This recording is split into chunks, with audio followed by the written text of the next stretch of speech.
E nesse capítulo aqui, então, o Evagro Pontico vai intitular de dois modos de lutar contra os demônios, ou seja, os pensamentos, né, os pecados e as nossas paixões desordenadas, né? A gente pode entender assim dessa maneira. Lembrando, a gente não precisa ficar pensando na palavra demônio e como se tivesse um, sei lá, um demônio mesmo aqui tentando a gente, mas a gente tem que levar em consideração que a nossa própria natureza é muito falha, né? E a nosso próprio concupiscível e irascível já são totalmente arrastados, então nós mesmos somos os nossos próprios algozes, e esse capítulo tem muito a ver com isso, né? De nós mesmos sermos os nossos próprios algozes, né? Por quê? Porque ele vai dividir o Evagro Pontico nesse capítulo, ele vai nos ensinar a lutar contra esses pensamentos, né? Essas tentações, e ele vai dividir de duas maneiras, né? A primeira é uma coisa muito clássica, é fazer uma reflexão acerca do objeto da tentação, né? Vou tentar ser um pouquinho mais claro aqui. O objeto da tentação é o quê? É a avareza, né? E no próximo capítulo vocês vão ver que a avareza, a vaidade, a vanglória, mas a avareza é algo muito ardiz, então é muito complicado, né? Mas beleza, ok. A avareza, então, é o objeto da nossa tentação. E aí a gente vai fazer uma meditação acerca da avareza. Pô, beleza, ok. Uma análise desse objeto da tentação da avareza. Você vai começar a pensar nisso, né? Você vai começar a meditar, né, acerca desse assunto, né? Lembrando que é muito complicado você fazer uma meditação acerca dos vícios carnais. Às vezes não é nem indicado, tá? No próximo vídeo eu vou falar melhor sobre isso, tá? Mas aqui a avareza é um vício humano, então a gente pode até refletir e tentar fazer um método e diálogo socrático que pode funcionar aqui, tá? Mas basicamente a gente tem que entender que o nosso intelecto, por exemplo, ele não é pecado só por pensar isso, né? A gente vai começar a fazer a gente vai começar a destrinchar o pensamento e a gente vai fazer a primeira pergunta: será que o meu intelecto é um pecado? Será que o meu intelecto é sempre errado? Eu acho que não, né? Porque aí eu teria que considerar o meu estômago e, por exemplo, sei lá, o meu pênis como algo ruim, né? Por quê? Porque com, sei lá, com aquilo tem a luxúria e com o outro tem a insânia do ventre, que é a gula. Putz. Não, né? Deus fez todas as coisas muito bem, né? E só que parece que tem outra coisa errada. Tem outra coisa errada, né? Os próprios órgãos, as nossas próprias faculdades, pô, intelecto.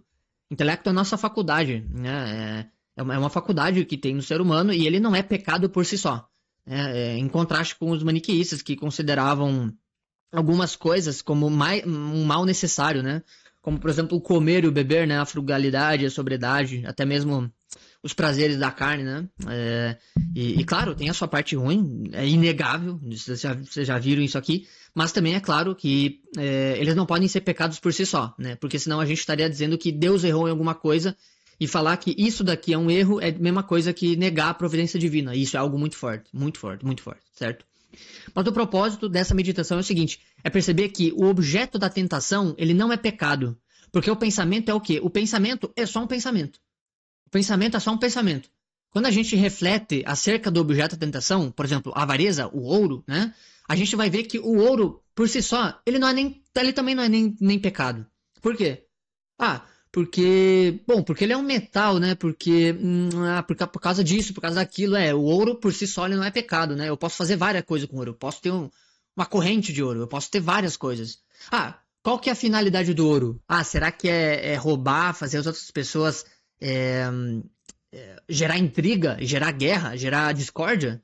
Eu acho que não, né? Eu acho que não. Nossa, o ouro tem uma simbologia junto com o leão, né? Junto com a magnanimidade, o dourado, né? Parece que ele exala alguma coisa simbólica ali, né? Eu acho que por si só o ouro não é pecado, né? Eu acho que não faz sentido isso. Qual que é a finalidade do ouro? Tem várias finalidades, né? Então, a partir de tudo isso, a gente vai ver que o Evagro Pontico, né, ele elucida bem isso. Porque aí, o nosso erro tá onde? O nosso erro tá no livre-arbítrio. Olha só, que coisa maravilhosa. O nosso erro tá no livre-arbítrio. Por isso que o objeto da tentação sempre depende de nós. Porque eu posso receber um pensamento de gula agora, né? E eu sou uma pessoa que, lembrando, quando a gente fala desses pensamentos, faça uma análise de si mesmo. Quando vocês estão ouvindo esse vídeo aqui, façam uma análise sempre de vocês mesmos, né? Da nossa intemperança, da nossa gula, né? Até mesmo do nosso olhar lascivo, né? Por que não falar luxúria, né? Por mais que você não... sei lá, quantas vezes eu olhei para uma pessoa, me custou ver mais que uma pessoa, né? Então, a gente tem esse problema e a gente tem que saber se dirigir pro lado contrário, né? E isso tudo é algo do nosso livre-arbítrio, porque eu posso consentir com esse pensamento, né? Porque a partir do nosso intelecto, né? Eu posso falar que é o seguinte, o intelecto é pecado por si só, mas isso é mentira. O nosso intelecto pode fazer várias coisas, né?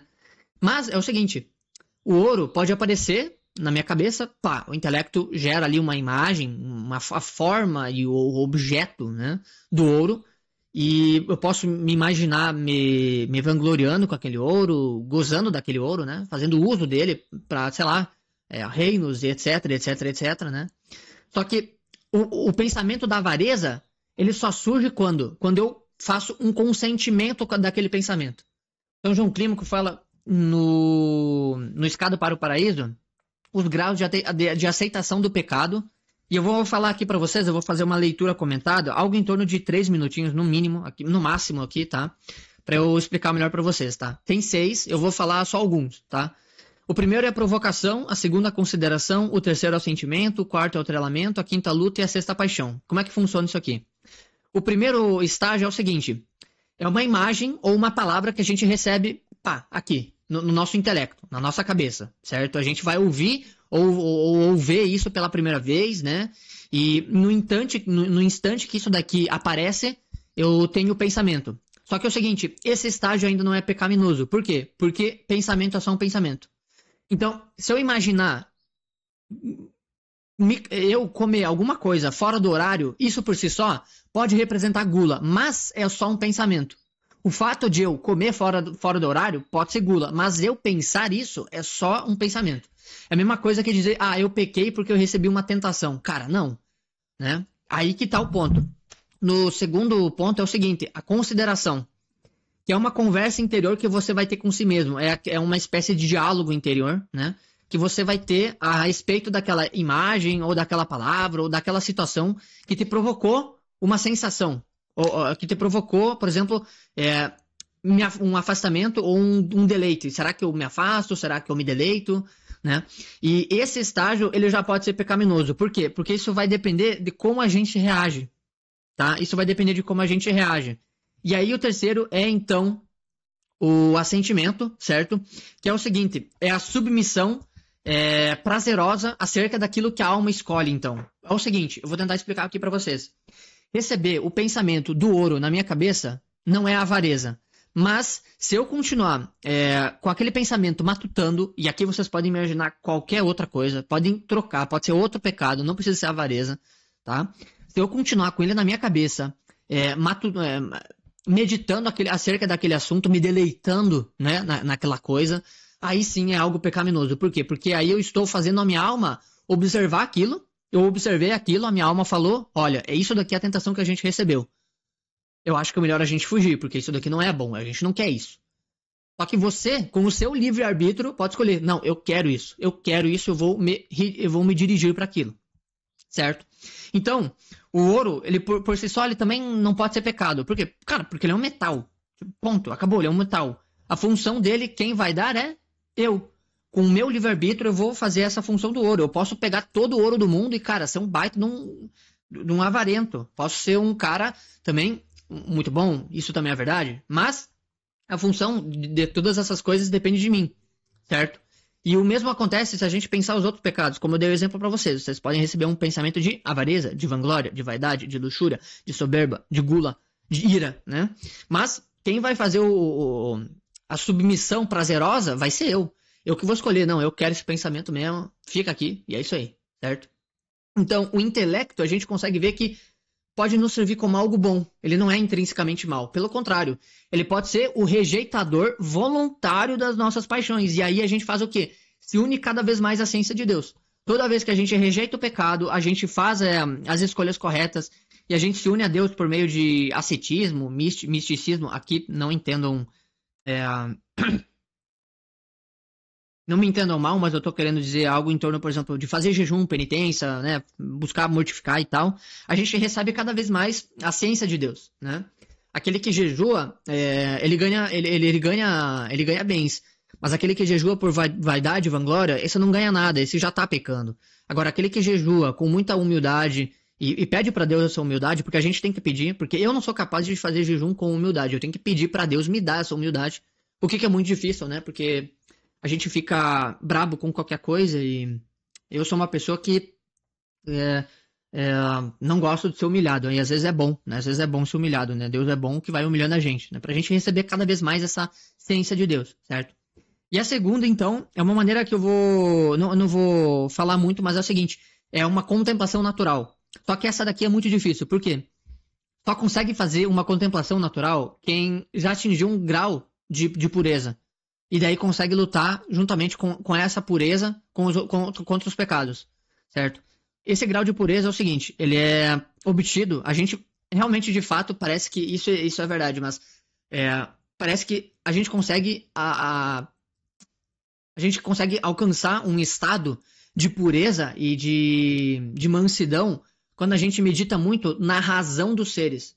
Isso daqui eu já falei antes, nos vídeos mais anteriores, que é observar a razão das coisas. Ou seja, observa o ouro. Ah, o ouro serve para essa finalidade. Ah, pá. E aí você observa uma pessoa. Putz, caramba, isso daqui é uma alma imortal. Jesus também morreu por essa pessoa. Essa pessoa também é filha de Deus. Essa pessoa também tem um pai que ama, uma mãe que ama essa pessoa, uma mãe que cuida. Essa pessoa também já foi um bebê. Já pegaram no braço dela, já fizeram brincadeira. Né? Existe algo de transcendente nessa matéria. Não é só carne e osso. Né? Isso é muito bom. Mas é algo muito complicado porque pode gerar um pensamento contrário, né? Você pensar demais naquela pessoa e aí pode gerar um pensamento mais lascivo, né? Então tem que tomar um cuidado. Eu só recomendo, eu aqui tô falando por mim, tá? Mas eu só recomendaria isso com o auxílio de um diretor espiritual, né? Para averiguar se você está preparado para entrar num caminho de contemplação desse jeito.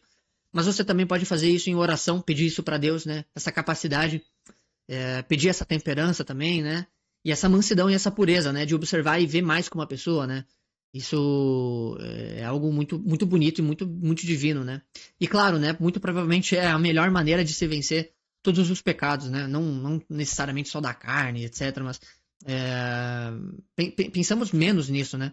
Pensar menos nesse tipo de coisa e pensar mais naquilo que Deus quer que eu faça, né? Porque Deus não quer que eu fique pensando só nisso o dia inteiro, mas quer que eu seja bom toda hora. Ele não quer que eu lute só contra um pecado, ele quer que eu lute contra os outros 7, os outros 6, né? Dependendo da. Se você tem na concepção 8 ou 7 pecados capitais, mas ele quer que a gente lute para maior honra e glória dele, né? Todo momento, certo? Então, qualquer dúvida eu fico à disposição. Valeu, até mais. Deus abençoe a todos. Que a Virgem Maria, Nossa Senhora Imaculada, hoje eu terminei a novena da Nossa Senhora do Perpétuo Socorro, que ela possa nos abençoar a todo instante, a todo momento. Amém.